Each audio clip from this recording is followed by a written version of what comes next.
Hello. Welcome. My name is Obindako. Welcome. Today I want to share with you some good things about Ghana. Good things about Ghana that you have to know. Some few days I watched some 3 or so videos about diasporans who live in Ghana and some of the things that they had to say. I've heard some of them even link the character, the culture to the Anansi. The Trista, the Anansi stories that we tell in our communities. I think those are very unfortunate assertions from our diasporans, especially our brothers and sisters from Jamaica and countries like that.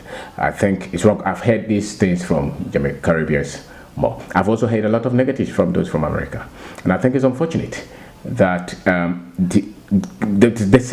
the same white structure that runs the world runs in Ghana. Don't forget that. And I think that those who come to Ghana with the spirit to help build for us, they are far more better than those who are looking for a place for their personal rest and peace. There's much difference, because it's not so much about some here in Ghana. Whoever comes here, the good things far outweigh the bad things. And if you want to live in Ghana, contribute and help us build the continent for ourselves, then you have to base a lot of your information on the things that you pick here. Because prior to you coming here, all your life you've been told all the negatives, the backwardness of Africa. That is enough. And don't forget that those things are still resident in you. Therefore, when you come here, anything, you just easily connect them to the negatives that you've been fed all your life. So once you come here, I think that you have to be very much positive. Absolutely. Positivity is crucially needed if you want to be here and not feel frustrated. And you have to look at the big picture, the big vision. The big vision is that we are building this global African family. And Ghana is a good example. We are trying. We have our own problems. A lot of them complain about the character.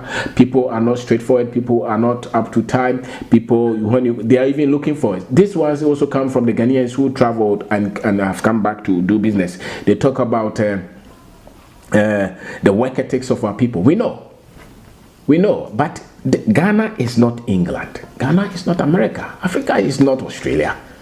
We have our own thing. So what do you use? And they say that those are standards. Who said that those are standards? Because if those are standards, then how much salary do you pay the workers here?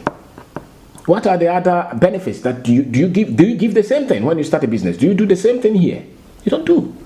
You come, you pay them what you want. If it's standards, then let's say you are paying them $3,000 in those countries, then come here and pay the same thing. But you will not pay that. And yet you will say that their work ethics are not good. The work ethics they are learning. Majority of them, they are learning. Our culture is so much self-sufficient. It means that people are more employed kind of thinking than working in an organized institutions. That's it. Majority of the people would want to have something for themselves than to work in a corporation.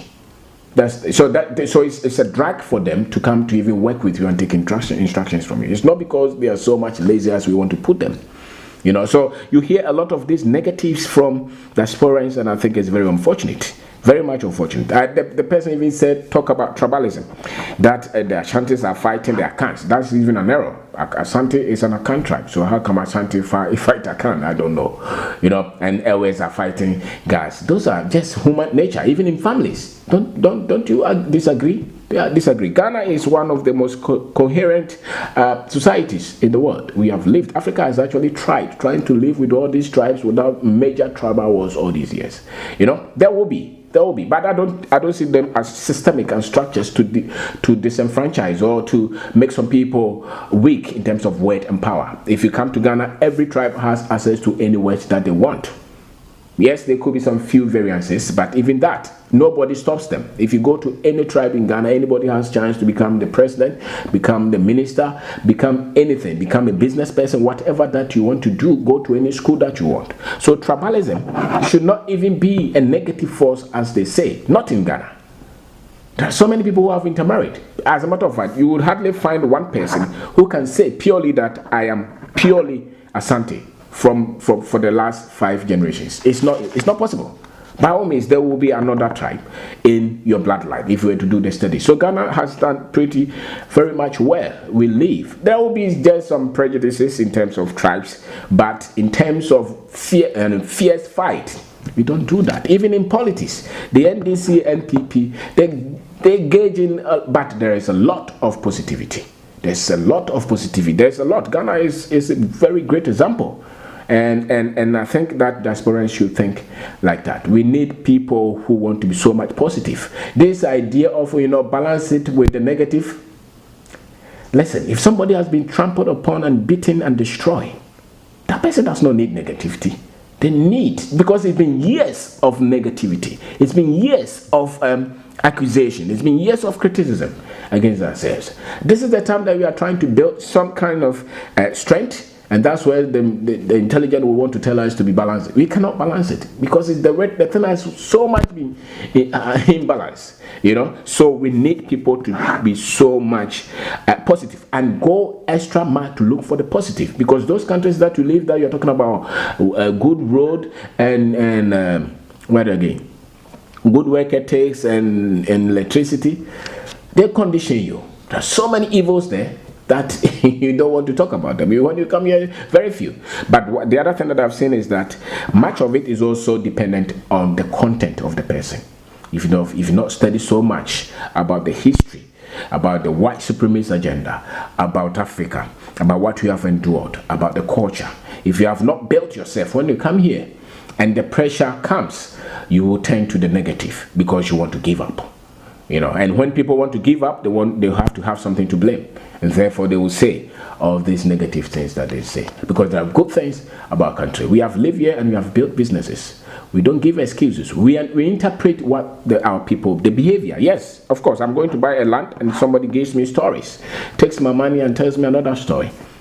Then the second one, I will be a bit extra vigilant. Do I blame every Ghanaian for that? No, I don't blame every Ghanaian for that. Is the system built well? No.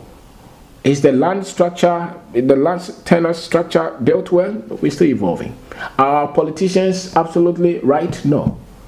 But if you look at what the system, the global structure system, the white and what the things that they do here, the Chinese, when they come here to do business, they are not looking at all this. They want to look at what can we do for ourselves, because they're not from here. But you have an sister from here, so you're looking at what can we do for us.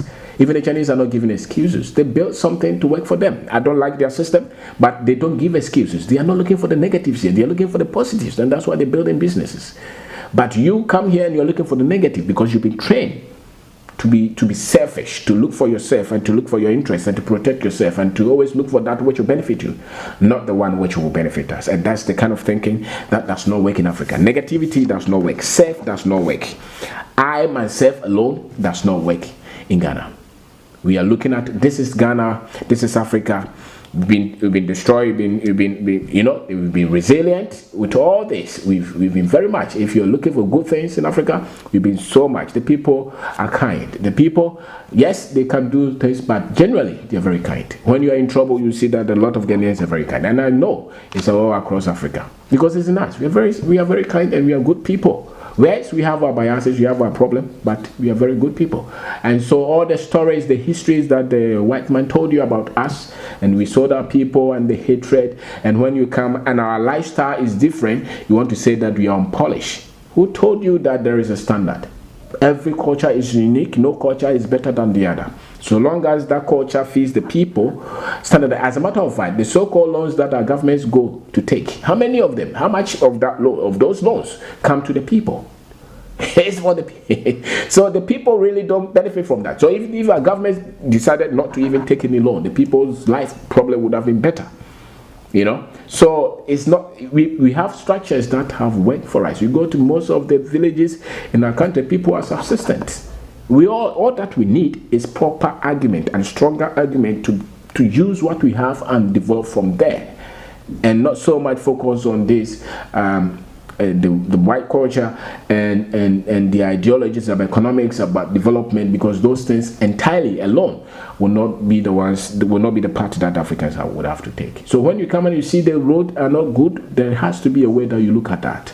If you come and you are looking for water and it's different, there's a way that you have to look at that. The work ethics, there's a way that you have to look at that. The customer service, we know we have to improve that, but don't compare it, because who is training who, and it's even different. So why do you use the negatives against the positives of the other? Then use the negatives if you want to compare at all. So my name is Wabendako. I'm talking about some of the things that are coming up in terms of diasporans who come here and all the negatives that they put out there.